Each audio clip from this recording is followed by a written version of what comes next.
दिलों में प्यार की खुशबू तो होठों पर दुआ रखना, इमाम वक्त से एक रिश्ता इश्को वफा रखना, इमाम वक्त से एक रिश्ता इश्को वफा रखना। আসসালামু আলাইকুম ওয়ারাহমাতুল্লাহি ওয়াবারাকাতুহু। ছোট্ট বন্ধুরা, কেমন আছো তোমরা? আশা করি তোমরা সবাই অনেক অনেক ভালো আছো, আর দোয়া করি আল্লাহ তাআলা তোমাদের সবাইকে অনেক ভালো রাখুক। তোমাদের এই ভালো লাগাকে আরেকটু প্রাণবন্ত করতে এমটিএ বাংলার এই নিয়মিত আয়োজন ছোটদের জন্য হুজুরের খুতবা নিয়ে আবারও তোমাদের সামনে উপস্থিত হয়েছি। বন্ধুরা, আজকে আমরা গত 27শে সেপ্টেম্বর 2024 তারিখের হুজুরের খুতবাটি নিয়ে আলোচনা করব। আলোচনার জন্য আমাদের সাথে আছেন দুইজন খুদে প্যানেলিস্ট, একজন মাসরুর আহমেদ আর একজন ফারেস হোসেন। আসসালামু আলাইকুম রাহমাতুল্লাহি ওয়া বারাকাতুহু। ওয়ালাইকুম আসসালাম ওয়া রাহমাতুল্লাহি ওয়া বারাকাতুহু। কেমন আছো তোমরা? আলহামদুলিল্লাহ, আমরা ভালো আছি। আপনি কেমন আছেন? আল্লাহ তাআলার অশেষ কৃপায় আমিও ভালো আছি। তোমরা নিশ্চয়ই গত শুক্রবারের হুজুরের খুতবা মনোযোগ সহকারে শুনেছো? জি ওস্তাদ জি। আচ্ছা, তাহলে কি তোমরা আমাকে শোনাতে পারবে যে হুজুরের খুতবার মূল বিষয়বস্তু কী ছিল? জি ওস্তাদ জি। হুজুর গত সপ্তাহে খুতবার মতো এবারও আহজাবের যুদ্ধের সম্পর্কে আলোচনা করেছে। যুদ্ধের সময় ঘটে যাওয়া ঘটনা, যেমন বনু কুরাইজা, ওয়াদাভঙ্গ, মুনাফিক ও মুমিনদের আচরণ ও মুসলমান সাহাবীদের নিষ্ঠা তুলে ধরেছেন। ঠিক, মুসলমান সাহাবীদের নিষ্ঠার কথা তুলে ধরেছেন। জি ওস্তাদ জি। আর খুতবার শেষের দিকে হুজুর লাজনাই মাইলা এবং আনসারুল্লাহের যুক্তরাজ্যের ইজতেমা সম্পর্কে বর্ণনা করেছেন, আর ইজতেমায় অংশগ্রহণকারী সকলদের দোয়ায় মনোযোগ নিবদ্ধ করতে বলেছেন। জাযাকুমুল্লাহ, তোমরা খুবই সুন্দর করে নোট করেছো আর খুব ভালোভাবে বলেছো। বন্ধুরা, অনুষ্ঠানের এ পর্যায়ে চলো আমরা হুজুরের খুতবার একটা বিশেষ অংশ দেখে আসি।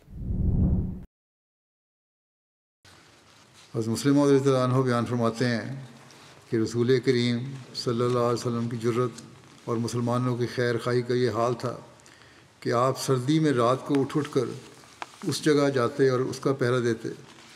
हज़रत आयशा फरमाती हैं कि आप पहरा देते हुए थक जाते और सर्दी से निढाल हो जाते, तो वापस आकर थोड़ी देर लिहाफ में लेट जाते, मगर जिसके जिस्म के गर्म होते ही फिर उस शिगाफ की हिफाजत के लिए चले जाते।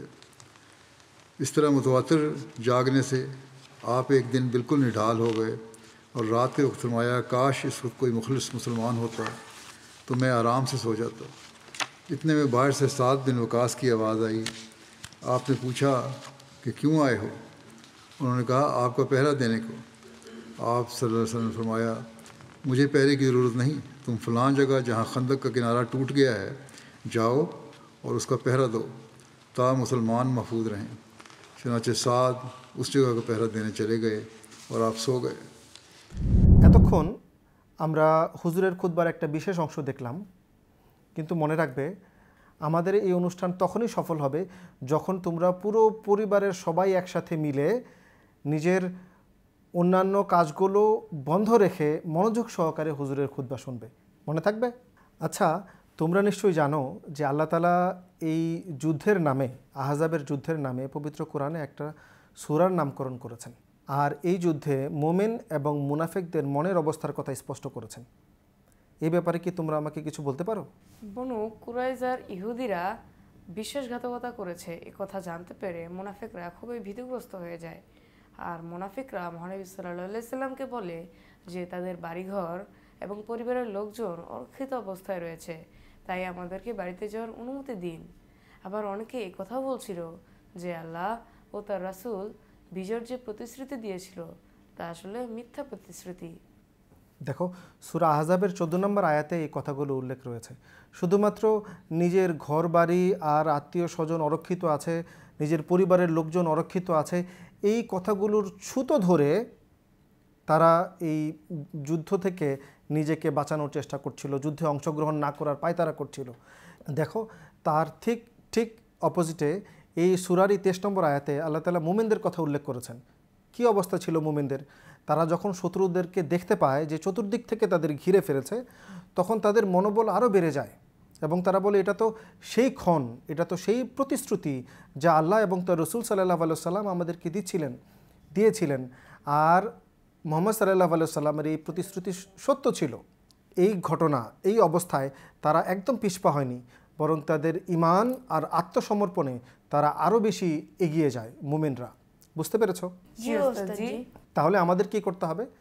আমাদের সর্ব অবস্থায় যুগ ইমামের প্রত্যেকটা কথাকে মানতে হবে, প্রত্যেকটা কথার অনুসরণ করতে হবে, আর যারা মুমিন তাদের পদাঙ্ক অনুসরণ করতে হবে, তাই না?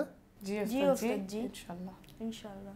এই যে হুজুর আহজাবের যুদ্ধের কথা বর্ণনা করছেন, এই যুদ্ধের রাতের বেলা অনেক বেশি শীত পড়তো, অনেক ঠান্ডা ছিল, তাই না? জি ওস্তাদ জি। তোমরা কি আমাকে হুজুরের খুতবার আলোকে কয়েকটা ঘটনা শোনাতে পারবে? জি ওস্তাদ জি। আমি হযরত আয়েশা রাদিয়াল্লাহু তাআলা আনহার একটি বর্ণনা নোট করেছিলাম। আচ্ছা, শোনাও তো তাহলে। জি ওস্তাদ জি। তিনি বলেন, মহানবী সাল্লাল্লাহু আলাইহি ওয়াসাল্লাম রাতের বেলায় পরীক্ষা সীমানা পাহারা দিতেন। ঠান্ডায় যখন প্রায় জমে যেতেন তখন তাঁবুতে ফিরে আসতেন, আর যখন ঠান্ডায় আসার অবস্থা একটু ভালো হতো তখন আবার পরীক্ষা পাহারা দিতে বেরিয়ে যেতেন। এই বিষয়ে ওস্তাদ জি আমিও কিছু নোট করেছি। আচ্ছা, তাহলে তুমিও শোনাও আমাদের। টানা কয়েক রাত না ঘুমিয়ে মহানবী সাল্লাল্লাহু আলাইহি ওয়াসাল্লাম অনেক ক্লান্ত ও নিস্তেজ হয়ে পড়েন। হযরত সাদ বিন আবি ওয়াক্কাস এসেছিলেন মহানবী সাল্লাল্লাহু আলাইহি ওয়াসাল্লামকে পাহারা দিতে। নবীজি সাল্লাল্লাহু আলাইহি ওয়াসাল্লাম তাকে বলেন, আমাকে পাহারা দেবার দরকার নেই, তুমি গিয়ে পরীক্ষার অমুক স্থানে ভাঙ্গা স্থানটি পাহারা দাও। ঠিক বলেছ। দেখো, হজরত মোহাম্মদ মুস্তাফা সাল্লাল্লাহু আলাইহি ওয়াসাল্লামের সাহাবীরা ছিলেন মোহাম্মদ সাল্লাল্লাহু আলাইহি ওয়াসাল্লামের জন্য একেবারেই নিবেদিত প্রাণ। নিজের জীবন উৎসর্গ করতে তারা বিন্দুমাত্র কুণ্ঠাবোধ করতেন না। এই যুদ্ধে অনেকগুলো সাহাবীর কথা উল্লেখ রয়েছে, তার মধ্যে আব্বাদ বিন বিশর রাদিয়াল্লাহু তাআলা আনহু একজন অন্যতম সাহাবী, যিনি মোহাম্মদ সাল্লাল্লাহু আলাইহি ওয়াসাল্লামের পাহারায় এই যুদ্ধে সবচেয়ে বেশি সময় কাটিয়েছেন। মোহাম্মদ সাল্লাল্লাহু আলাইহি ওয়াসাল্লাম এই সময়ে একটা দোয়াও করেছিলেন। তোমাদের কারো কি এই দোয়াটা মনে আছে? জি ওস্তাদ জি, দোয়াটি ছিল, হে আল্লাহ, তাদের অনিষ্ট থেকে আমাদের রক্ষা করো এবং আমাদের সাহায্য করো এবং আমাদের বিপদ দূর করে দাও, তুমি ছাড়া আমাদের আর কোনো সাহায্যকারী নেই। ঠিক বলেছ বন্ধুরা, দোয়াই আমাদের একমাত্র অস্ত্র। আর হজরত আকদাস মোহাম্মদ মুস্তাফা সাল্লাল্লাহু আলাইহি ওয়াসাল্লামের এই শিক্ষা পুরোপুরি জগতে আবার প্রতিষ্ঠিত করার জন্য হজরত আকদাস মসিহে মাউদ আলাইহিস সালামের আগমন। আমরা দোয়াকে আমাদের সর্বপ্রথম এবং প্রধান অস্ত্র হিসেবে জ্ঞান করি। চলো, অনুষ্ঠানের এই পর্যায়ে আমরা আমাদের একজন ছোট্ট বন্ধুর কাছ থেকে একটা সুন্দর দোয়া শুনে আসি। আজ আমরা যে দোয়াটি শিখব তা আমাদের প্রিয় হুজুর বিভিন্ন সময় বেশি বেশি পড়ার তাহরিক করেছেন। দোয়াটি হলো, রব্বানা আতিনা ফিদ দুনিয়া হাসানাতাও ওয়াফিল আখিরাতি হাসানাতাও ওয়াকিনা আযাবান্নার। অর্থ, হে আমাদের প্রভু, আমাদেরকে পার্থিব জীবনে কল্যাণ দান করো এবং পরকালেও আমাদের কল্যাণ দান করো, আর আমাদেরকে আগুনের আযাব থেকে রক্ষা করো। বন্ধুরা, এতক্ষণ আমরা আমাদের ছোট্ট বন্ধু ইমরান আলীর কাছ থেকে খুব সুন্দর একটি দোয়া শুনলাম। আমাদের উচিত হবে আমরা যেন বুঝে শুনে নিয়মিত এই দোয়াটি পাঠ করি, ঠিক আছে? ওস্তাদ জি, আমি শুনছিলাম নাকি একজন মহিলা সাহাবী একজন কাফেরকে হত্যা করেছিল। আমি কথাটা ঠিক বুঝতে পারিনি, আপনি কি আমাকে বুঝিয়ে বলতে পারবেন? চেষ্টা করছি। দেখো, সাফিয়া বিনতে আব্দুল মুতালিব ছিল মোহাম্মদ সাল্লাল্লাহু আলাইহি ওয়াসাল্লামের ফুপু, ঠিক আছে? আর মোহাম্মদ সাল্লাল্লাহু আলাইহি ওয়াসাল্লাম এই আহজাবের যুদ্ধের সময় সাফিয়া বিনতে আব্দুল মুতালিবকে অন্যান্য নারী এবং শিশুদের সাথে আলাদা একটা দুর্গের মধ্যে রেখেছিল, আর সেখানে শুধুমাত্র একজন পুরুষ ছিল, তার নাম ছিল হাসান বিন সাবিত রাদিয়াল্লাহু তাআলা আনহু। তখন কি হয়েছিল, ইহুদিদের 10 জন ব্যক্তি তারা কোনো একটা এমন জায়গা খুঁজছিল যেখানে গিয়ে মুসলমানদের উপর আক্রমণ করতে পারে, আর তখন তারা একেবারে দুর্গের কাছাকাছি চলে আসে। তাদের মধ্যে থেকে একজন ইহুদি একদম দুর্গের নিকটে চলে আসে, আর সাফিয়া রাদিয়াল্লাহু তাআলা আনহা তখন হাসান বিন সাবিত রাদিয়াল্লাহু তাআলা আনহুকে বলে যে তার উপর হামলা করো, কিন্তু তিনি বলেন যে আমি তো ভয় পাই। তখন অনেক বীরত্বের সাথে সাফিয়া রাদিয়াল্লাহু তাআলা আনহা তার মাথা একদম কাঠ দিয়ে আঘাত করে, আর সে সেখানেই ধরাশায়ী হয়। তারপর সাফিয়া রাদিয়াল্লাহু তাআলা আনহা বলেন যে ঠিক আছে, এখন তুমি তার শিরোচ্ছেদ করো। কিন্তু হাসান বিন সাবেত রাদিয়াল্লাহু তাআলা আনহু তখনও অস্বীকৃতি জানায় এবং ভয় পায়। আর এই পরাক্রমশালী মহিলা, এই সাহসী মহিলা সেই ইহুদির শিরোচ্ছেদ করে, কল্লা কাটে এবং তার এই মাথাটা ইহুদিদের দিকে ছুঁড়ে ফেলে। তো এই কাটা মাথা দেখে ইহুদিরা ভয় পেয়ে যায়, তারা ঘাবড়ে যায় এবং তারা বলে যে দেখেছো, বলেছিলাম না মুহাম্মদ সাল্লাল্লাহু আলাইহি সাল্লাম মহিলা আর শিশুদের হেফাজতের জন্য বড় একটা সৈন্যদল মোতায়েন করে রেখেছে। আর এই কারণে তারা পরবর্তীতে হামলা করার চিন্তাও করেনি সেই স্থান দিয়ে। বুঝতে পেরেছো? জি জি ওস্তাদ ওস্তাদ জি। জি। বন্ধুরা, অনুষ্ঠানের এ পর্যায়ে চলো আমরা তোমাদের পাঠানো ভিডিও বার্তাগুলো দেখে আসি। হুজুর আল্লাহ তাআলা বিনাশাজিসের গত শুক্রবারে খুতবায় তিনি বলেছিলেন আহজাবের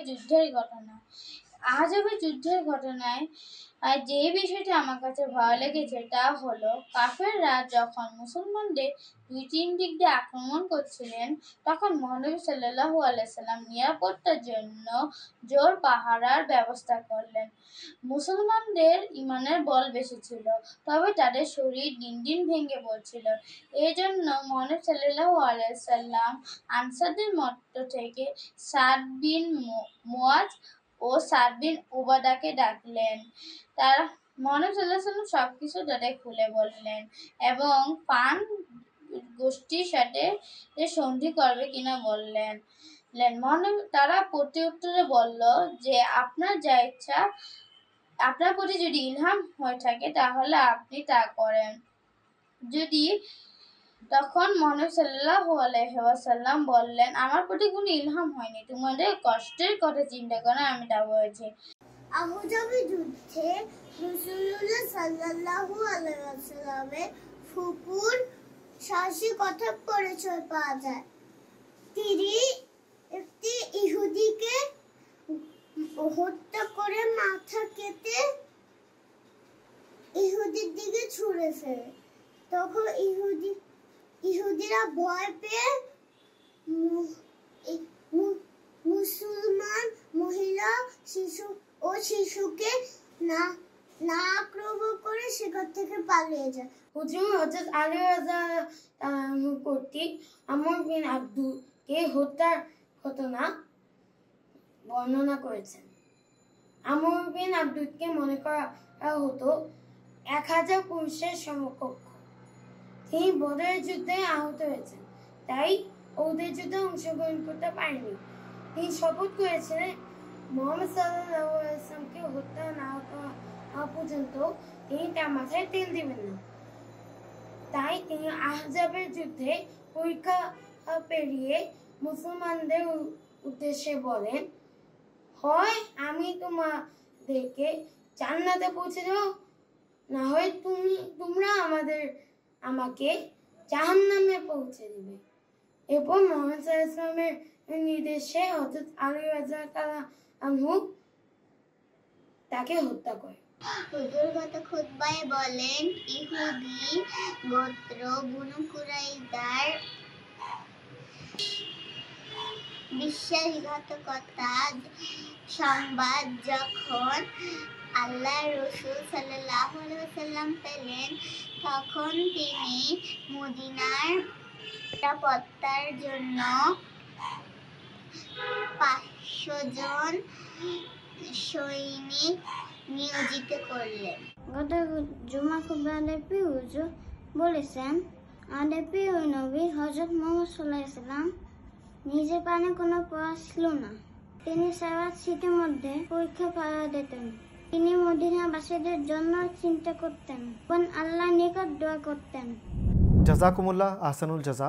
তোমাদের প্রত্যেকের পাঠানো ভিডিও বার্তাগুলো অনেক সুন্দর হয়েছে। আমাদের এই সফলতা তোমাদের পাঠানো ভিডিও বার্তাগুলোর সাথে সম্পৃক্ত। আমাদের এই অনুষ্ঠান তখনই সফল হবে যখন তোমরা মনোযোগ সহকারে হুজুরের খুতবা শুনবে আর সবচেয়ে ভালো লাগা অংশটুকু নোট করে ভিডিও বার্তা হিসেবে আমাদের কাছে পাঠাবে। মনে থাকবে তোমাদের? ওস্তাদজি, আমরা কিন্তু একটা জিনিসের জন্য অপেক্ষা করছি। আচ্ছা, কুইজের কথা বলছো? জি জি ওস্তাদজি। ওস্তাদ জি। আচ্ছা, ঠিক আছে। কুইজ শুরু করার আগে আমি তোমাদের একটা নিয়ম বলে দিই। তোমাদের পাশাপাশি অন্যান্য যারা আমাদের দর্শক আছেন এমটিএতে তাদের জন্য একটা কুইজ রাখবো। প্রথমে তোমাদের কুইজ, তোমাদের 3টা অপশন থাকবে। তোমাদের যদি জানা থাকে তবেই তোমরা হাত তুলে তারপরে উত্তর দেবে, ঠিক আছে? জি ওস্তাদ জি। জি ওস্তাদ জি। আচ্ছা, তোমাদের জন্য কুইজ হচ্ছে, বলো তো আহজাবের যুদ্ধে হজরত আলী রাজিয়াল্লাহু তাআলা আনহু কুরাইশের কোন বীর যোদ্ধাকে হত্যা করেছিল? তোমাদের জন্য অপশন হচ্ছে অপশন এ আমর বিন আবদেউদ, অপশন বি ইকরামা বিন আবু জাহেল, আর অপশন সি আবু সুফিয়ান। ফারেস হোসেন বলো। অপশন এ ওমর বিন আবদেউদ। না, উত্তর ঠিক আছে, কিন্তু ওমর হবে না, এটা হবে আমর বিন আবদেউদ। জাযাকুমুল্লাহ। এ পর্যায়ে বন্ধুরা তোমাদের জন্য প্রশ্ন, তোমরা যারা পৃথিবীর বিভিন্ন প্রান্ত থেকে আমাদের এই অনুষ্ঠান দেখছো তাদের কাছে প্রশ্ন হচ্ছে যে খন্দকের যুদ্ধে প্রতিরক্ষা বাহিনীর যিনি প্রধান ছিলেন তার নাম কি? খন্দকের যুদ্ধে মুসলমানদের প্রতিরক্ষা বাহিনীর যিনি প্রধান ছিলেন তার নাম কি? বন্ধুরা, আমরা কিন্তু তোমাদের পাঠানো ভিডিও বার্তাগুলোর অপেক্ষায় থাকব। আর আমাদের এই অনুষ্ঠান তখনই সফল হবে যখন তোমরা সবচেয়ে ভালো লাগা অংশটুকু ভিডিও বার্তা হিসেবে আমাদের কাছে পাঠাবে, আর কুইজের উত্তর খুঁজে পুরো খুতবা পড়ে তারপরে আমাদের কাছে উত্তর পাঠাবে। মনে থাকবে তোমাদের? আমাদের কাছে ভিডিও পাঠানোর ঠিকানা হচ্ছে fs4kids@mtabangla.tv। চাইলে হোয়াটসঅ্যাপেও আমাদের কাছে ভিডিও বার্তা এবং কুইজের উত্তর পাঠাতে পারো। আমাদের হোয়াটসঅ্যাপ নাম্বার হচ্ছে 01799000026। তোমাদের দুজনকে অনেক অনেক ধন্যবাদ। আর দর্শক বন্ধুরা যারা এতক্ষণ মনোযোগ সহকারে আমাদের এই অনুষ্ঠান শুনেছ, আমাদের এই অনুষ্ঠান দেখেছ, তাদেরকেও অনেক অনেক ধন্যবাদ। তাহলে আমাদের পরবর্তী অনুষ্ঠান দেখার আমন্ত্রণ জানিয়ে আজকের মতো এখানেই বিদায় নিচ্ছি। আসসালামু আলাইকুম ওয়া রাহমাতুল্লাহি ওয়া বারাকাতুহু। दिलों में प्यार की खुशबू तो होठों पर दुआ रखना, इमाम वक्त से एक रिश्ता इश्क वफा रखना, इमाम वक्त से एक रिश्ता इश्क वफा रखना।